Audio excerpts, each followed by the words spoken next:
Have you ever thought of becoming a millionaire by just tweaking an existing product out there? So did the founder of Narrative Clip. The story starts with Martin Kallstrom from Sweden. Having lost his parents to cancer, he would look at photo albums of his parents to relive the moments. When I looked at the photo albums, I saw we were always happy and smiling. I wished we had some ordinary, everyday photos too, Kallstrom says. When he realized how quickly his kids are growing up. I wanted to create the world's first truly wearable camera, one that could take photos, but allow the wearer to participate in life, he adds. In 2012, Martin Kallstrom took to the internet to raise money for his startup Momoto, later known as Narrative Clip. The Swedish entrepreneur wanted to develop a life logging camera, a tiny clip-on camera that could document a user's life on the go. When people have their phones and cameras out constantly, taking photos at parties, concerts, and other events, which can be annoying and distracting. Wearable cameras are a potential solution to this. The Narrative Clip is a tiny, automatic camera with a storage capacity of 4,000 pictures and has battery life for 2 days of use. It is designed to be worn on the person and can be clipped onto a lapel or neck of a t-shirt or sweater.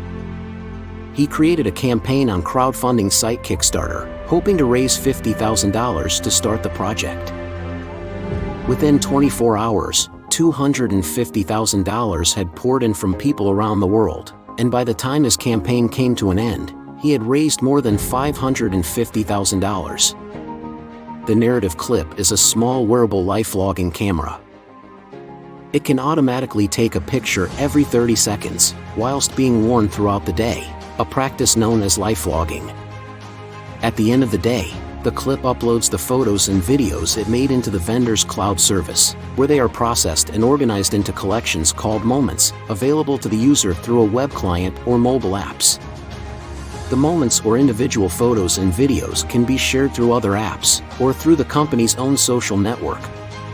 USB, you upload the photos to the cloud service that Narrative Clip offers, or locally to your hard drive, and then there is an app that your phone accesses that, if you're connected to that cloud service, pulls all the photos back down for you to browse. Kind of old-fashioned, also creates a bit of like a box of chocolates effect because you don't know what you're going to get any day that you walk around outside. So if you're looking for something that's really an on-the-go camera, kind of like what Looksee and others provide, you're not going to get that here. It's not going to be like a GoPro where you're going to be able to shoot photos on vacation and know what you're looking at.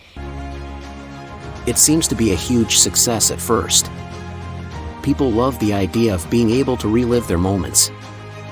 He priced the Narrative Clip at $229 per unit.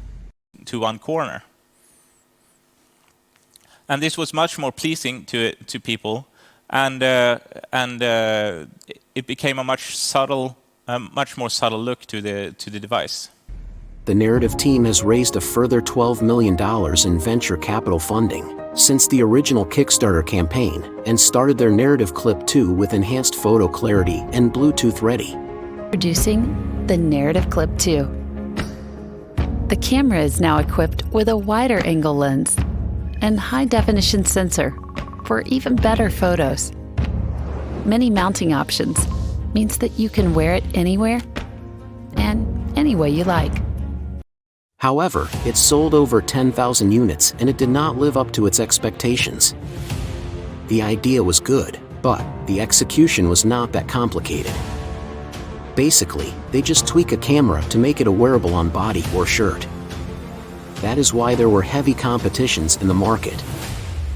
To name a few, there are Mevo by Livestream, 1 second every day, and Orcam My.Me. They were much cheaper and it has almost all the same functions as Narrative Clip.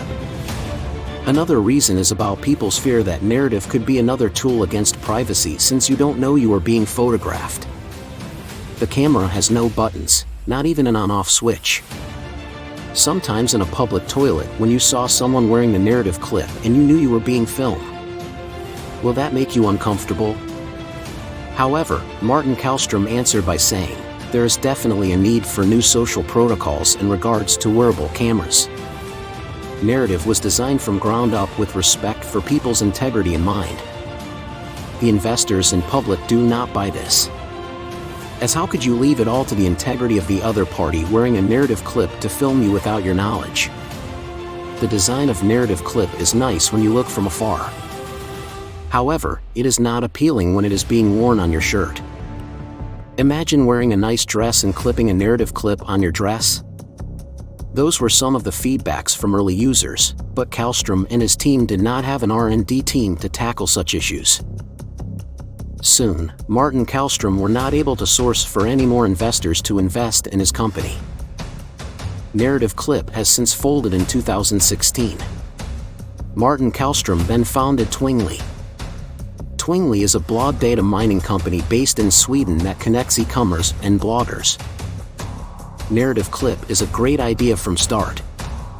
It proves its success through successful Kickstarter crowdfunding. However, the privacy issue that Kallstrom is not able to resolve.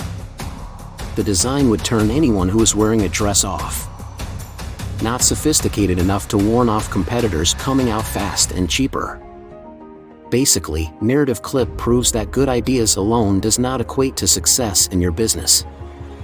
What are your thoughts on narrative clips? And what do you think they could have done more to sustain their business after their initial success? Please let me know in the comments section below. I hope you like my video, and please like and subscribe to my channel if you have not done so. Thank you for your support, and it will greatly motivate me to make more videos like this.